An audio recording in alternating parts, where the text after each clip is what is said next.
Back to another video of एडोमेंथन for civil services. हम PYQ series कर रहे हैं 2020 से 2024 तक के सारे पीवाईक्यू देखेंगे।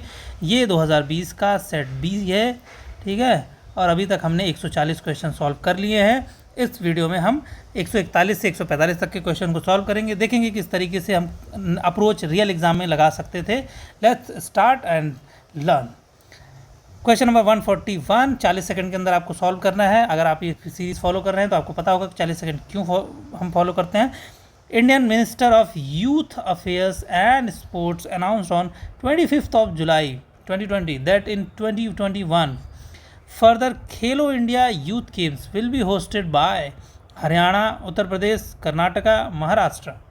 इन चारों में से कौन सा स्टेट है जो होस्ट करेगा खेलो India youth games? Question number 141 का देखो, इसका आंसर मैंने अभी थोड़ी देर पहले ही सॉल्व किया था, मतलब आपको पढ़ाने से पहले।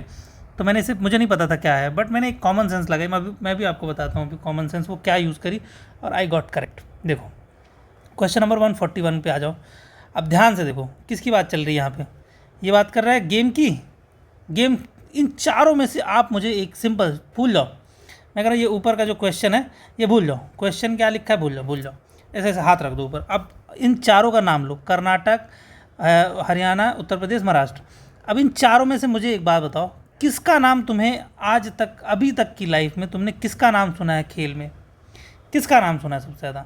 हरियाणा का नाम सुना है ना? तो आंसर क्या होना चाहिए इसका? हरियाणा होना चाहिए। सिंपल आंसर है।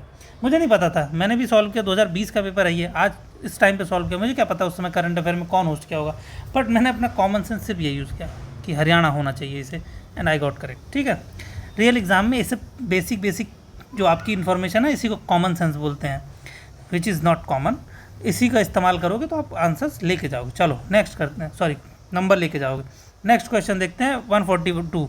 विच of the following Mughal period canals was constructed by restoring the Rajbah of Firoz Shah? Sheikhnuni और शहाब नहर, नहर ए बिहिश्त, नहर ए आगरा। भाई साहब इस नाम को मुझे नहीं लगता है आप में से कितनों ने से चारों सुना हो। हाई चांसेस है कि चारों का नाम तो किसी ने नहीं सुना होगा। एक का हो सकता है आपने कहीं सुना हो, एक दो का, चारों का तो मुश्किल है सुनना। बट ठीक है, एग्ज़ाम में आ गया तो क्या करोगे, या तो छोड़ोगे या तो अटेम्प्ट करोगे। ठीक है, बेस्ट ऑप्शन है। अगर आपको लगता है कि छोड़ देना है तो छोड़ दीजिए, और आपको लगता है कि आप कर सकते हो अटेम्प्ट करो, बट इसे आई थिंक छोड़ देना चाहिए था। बट फिर भी क्वेश्चन नंबर 142 का बी है आंसर, साहब नहर, शहाब नहर। अगर आपको पता है तो ठीक है, नहीं पता है तो आगे बढ़ जाओ। क्वेश्चन नंबर 143 अगेन स्टार्ट करते हैं। 40 सेकंड का टाइमर स्टार्ट हो गया।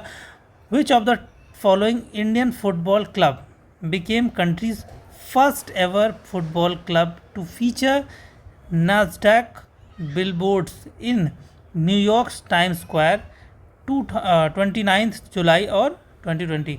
देख रहे हो 20 जुलाई कितना इंपॉर्टेंट है। इसमें इन्होंने पूछा 25 जुलाई, इसमें इन्होंने पूछा 29 जुलाई, इसके पहले भी एक क्वेश्चन था जो जुलाई में, यस 29 जुलाई, सेम डेट है। देखो एक ही क्वेश्चन में सेम डेट पे 29 जुलाई 29 जुलाई। अब पेपर कब हुआ था? ये अक्टूबर में, ये मुझे याद है। पेपर हुआ था 10 अक्टूबर या 11 अक्टूबर 2020। आप समझ रहे हो, सितंबर और अगस्त और ये जुलाई, लास्ट के 3 महीने क्यों कहा जाता है कि आप पढ़िए मैगज़ीन या जो भी आपके पास करंट अफेयर है। आप देख रहे हो स्पेसिफिक डेट मेंशन कर करके इन्होंने पूछा है, जुलाई। ठीक, तो जुलाई के 3 क्वेश्चन मैंने यहीं दिखा दिया आपको एक ही पेज पे। इसका सही आंसर क्या है? चलो मैं पूरा पढ़ भी नहीं पाया था। East Bengal Churchill Brothers Mohun Bagan Bengaluru football club. 143 का सही आंसर है सी, मोहन बागान। यूपीएससी ने इसका सही आंसर दिया है। ये उस टाइम का करंट अफेयर था, तो आई डोंट एक्सपेक्ट कि आपको अभी आता हो। Who among the following was the author of the book किताबे नौरस? किताबे नौरस के राइटर कौन थे? ए दिया है इब्राहिम आदिल शाह टू, अली आदिल शाह और कुली कुतुब शाह अकबर टू। इसी पेपर में ये नाम 2 बार रिपीट हुआ, ये नाम 2 बार रिपीट हुआ है इसी पेपर में। एग्जामिनर के पास हज़ारों नाम, अरे यार टाइमर स्टार्ट करना भूल, चलो जल्दी कर लो। इसी पेपर में मैंने देखा हज़ारों नाम है इतिहास में, लेकिन एग्जामिनर ने ये कुछ नाम हैं जो वापस रिपीट किए हैं। क्यों किए हैं सर? क्योंकि हैं इम्पोर्टेंट, आयोग की नज़रों में इम्पोर्टेंट है, और यही नाम रिपीट हुए हैं। चलो इसका सही आंसर बताओ क्या है, फिर से पढ़ देता हूँ। निम्नलिखित में से कौन सा किताब नौरस नामक पुस्तक का लेखक है? इब्राहिम आदिल शाह दो, अली आदिल शाह दो, और कुली कुतुबुश शाह अकबर द्वितीय।